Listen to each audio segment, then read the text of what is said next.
Hello guys. So நம்ம இந்த வீடியோவில் எதை பற்றி பார்க்க போகிறோம் அப்படின்னா, பவர் பிஐயில் மெஷரை எப்படி ஃபில்டராக யூஸ் பண்ணுறதுங்கிறத பற்றி பார்க்க போகிறோம். ஸோ முதல்ல அதுக்கு ஃபஸ்ட்டு என்ன பண்ணணும்னா, ஹோம் டேப்பில் போயிட்டு என்டர் டேட்டா அப்படின்னு கொடுங்க.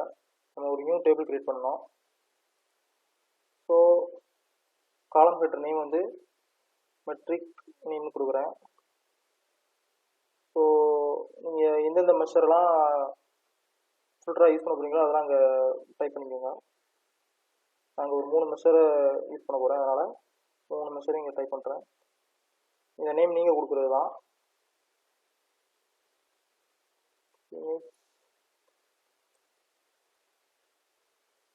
ஓகே. ஸோ இந்த காலத்தை நம்ம சார்ட்டிங் பண்ணணும் அப்படின்னா நம்ம தனியான ஒரு காலம் கிரியேட் பண்ணிக்கணும். ஆர்டர்னு ஒரு காலம் கிரியேட் பண்ணுறேன்.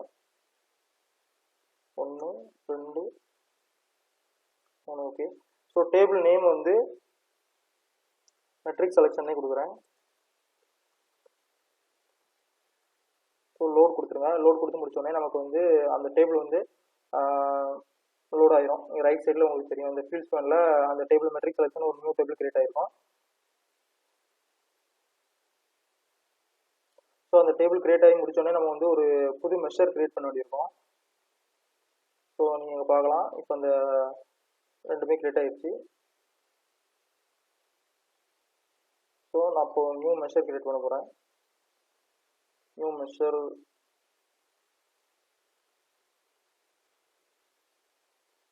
ஸோ மெஷர் நேம் வந்து மெட்ரிக் செலெக்ஷனே வைக்கிறேன்.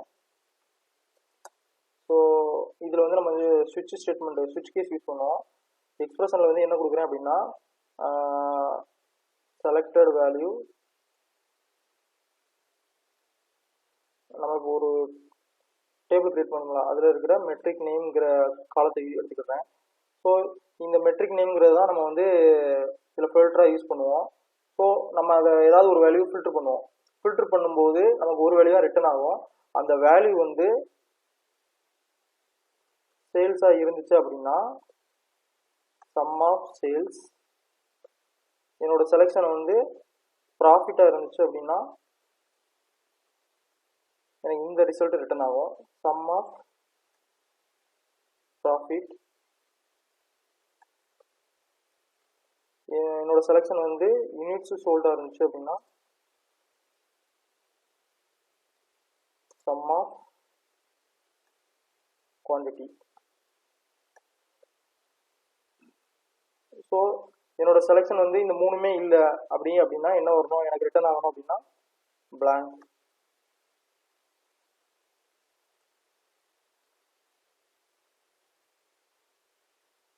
ஸோ இதை க்ளோஸ் பண்ணிடுறேன்.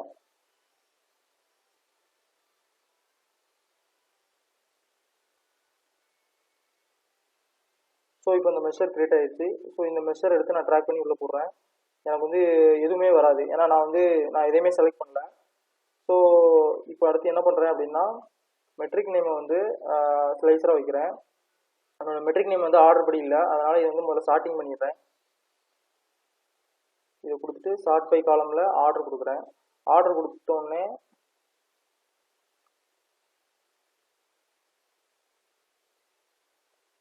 ஓகே, இப்போ சேல்ஸ் ப்ராஃபிட் யூனிட் சொல்லிட்டு வந்துச்சு. ஸோ இதை வந்து நம்ம வந்து ஃபில்டராக மாற்றணும். ஓகேவா? ஸோ இதை கிளிக் பண்ணுங்க. ஸோ கிளிக் பண்ணிவிட்டு எனக்கு வந்து பிளாங்க்னு எக்ஸ்ட்ரா வந்திருக்கு. ஸோ அதை வந்து எக்ஸ்ப்ளோர் பண்ணி விட்ருவேன்.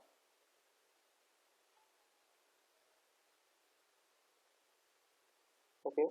ஸோ இப்போ அது எக்ஸ்க்ளூட் ஆகிடுச்சு. எக்ஸ்க்ளூட் ஆனோடனே உங்களுக்கு என்ன ஃபில்டர் செலக்ட் பண்ணுமோ அதை இங்கே கிளிக் பண்ணுங்கள். ஓகே. ஸோ உங்களுக்கு வந்து அந்த அமௌண்ட் வந்து கார்டாக வச்சு உங்களுக்கு ஒன்று தெரிஞ்சிடும். ஸோ இது இப்போ எது செலக்ட் பண்ணுறீங்களோ அதுக்கு ஏற்ற மாதிரி வேல்யூ வந்து ரெஸ்பெக்டிவ் வேல்யூ வந்து உங்கள் கார்டில் விசுவல் ஆகும். ஸோ இதுதான் பவர் பிஐயில் மெஷரை எப்படி ஃபில்டராக யூஸ் பண்ணுறதுங்கிறது கான்செப்ட். ஸோ இது புரிஞ்சிருக்கும்னு நம்புகிறேன்.